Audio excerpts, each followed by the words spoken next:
The Issa Gresham Under 19 boys cricket competition season has come to an end. As expected, Excelsior won the competition pretty easily in the end.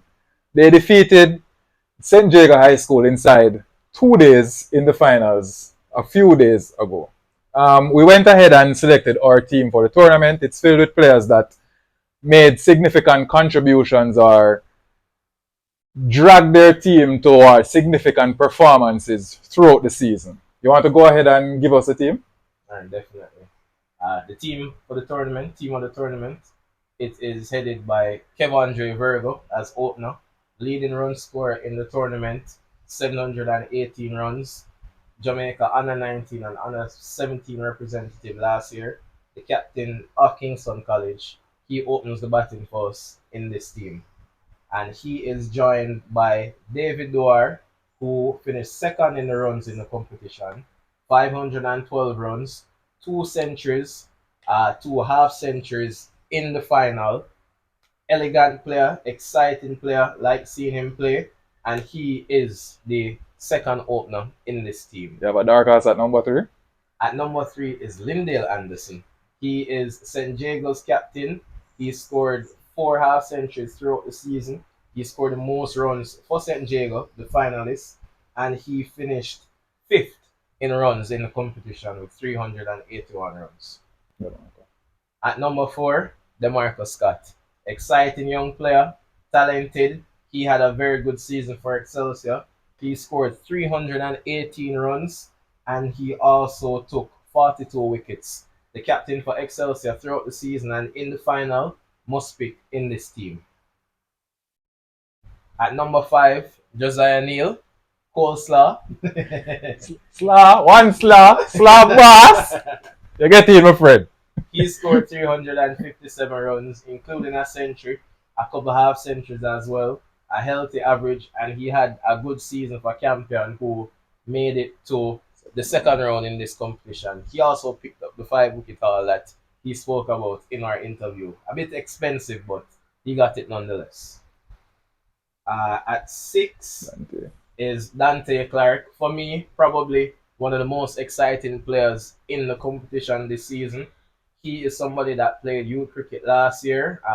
We saw the name, but we weren't too familiar with him. We saw him in a number of games this season. Played against him in Senior Cup as well, my buddy. But but he had a very good season. A number of 5 wicket hauls, two I think. He scored a century against Kingston College. He also scored a T20 century. Very good, a very good season from him. And he led the Bridgeport team very well. Very refreshing to see a fast bowler doing well in this competition, bowling multiple spells, picking up wickets, and also scoring big runs, averaging over 50 with the bat. At number 7, Michael Clark, Sabina Clark. How can you leave him, really? Um, Clean ball striker, devastating, and on his day when he puts it together, he is a serious cricketer and he's definitely one with loads of potential. He had a very good season for Excelsior, senior player there now. He scored 451 runs, so he finished third in the runs and he picked up some wickets. Didn't take as many wickets as I probably expected him to. But when you look at that Excelsior team with all the bowlers that they have, He never bowled much. and the quality spin bowlers, it was. He didn't do much bowling. Yeah, but third in the runs, that's nothing to scoff at. Very good season from him, and he also scored a century. So he gets into our team. Kudos to him. After Michael Clark, Nikolai McKenzie. Nikolai scored 360 runs. He finished in sixth, and he also took 37 wickets, finished fifth. He was our player of the week or player of the round in the second round, where he took 2 sixes and he scored a century. He really did well to bring the Wolmer's team into the semi-final. We thought that the semi-final probably would have been a step too far for them. Yeah, it was a case where it looked as though they wouldn't even make it out of the first round. So. Yeah, at one point, and it was really on the back of some big performances from him. So Nikolai definitely gets into our team. At number 9, Nine. Milton Lukane, this year's leading wicket taker. Milton took 54 wickets with a number of 5 wicket hauls, 8 I think, including a 5 for in the final. He also scored 337 runs with 3 or 4 half centuries. He scored a half century in the final, so he had a 5 for and a half century in the final. Most wickets and eighth in runs. Very good season from the man from St. Jago. The next player in our team of the tournament is Vital Laws. At 10, Vital took 39 wickets. He finished fourth in the wickets. Um, didn't get in the top 10 with runs, but he scored a number of half centuries. Wilmers was his team this season. He scored 2 half centuries against them. Left 5 wicket. arm, left arm wrist spinner, exciting, spins the ball both ways, and he will be a serious player for St. Jago in years to come. Vital might have a bone to pick with you, putting Milton in front of him to bat. Um, Well, based on the runs and the yes. number of half centuries, Milton definitely ahead of him. And then our last player, definitely not least in the team of the tournament, is the West Indies and Jamaica under 19 leg spinner, Tamari Redwood. Redwood finished with 46 wickets. He finished second in the most wickets chart. He took a 6 for in the final, and he was Excelsior's leading wicket taker. Started the season strongly. In the middle of the season, it was just probably some twos and threes, and then as they got into the 2 day games, he featured more prominently and he picked up a bundle of wickets in the semis and the finals. Well, very strong team being fielded. We might have some notable exclusions. QA in arms away from St. Catherine.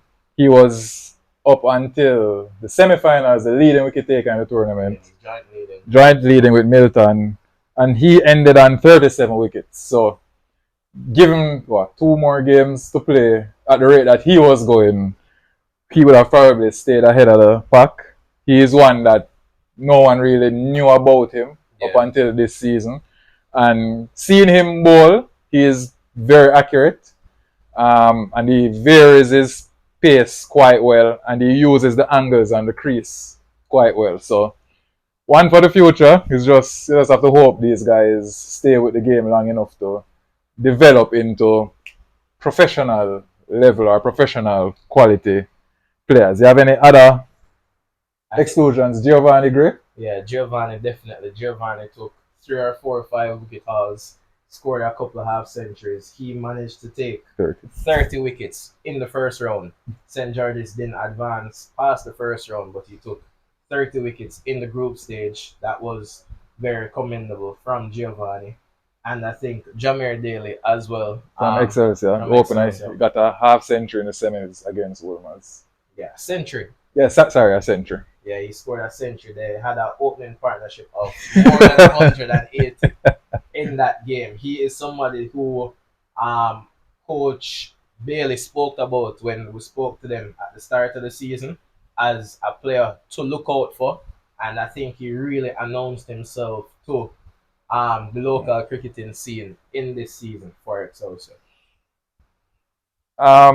In the early stage of the tournament, we had Savio Jones on our radar. An under 15 player, not known for his bowling at all. He made it into the top 10 wickets with 28. He got a 90. Did he make 100? No, he never.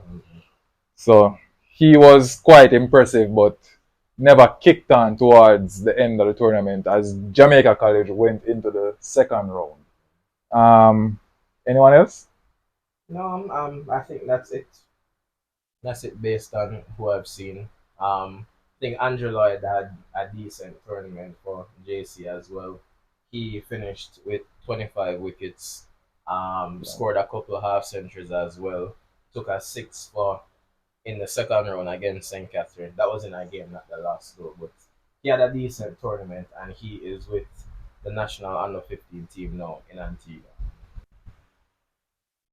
So all in all, it was a very good season for these players we mentioned. I hope some of them can challenge for a spot in the respective youth teams that will be going around, namely the under 19 and the under 17 teams. Thanks for watching, guys. It was a good season. We appreciate all the support, all the likes, all the comments, all the shares, and yeah, we just appreciate it. Thanks.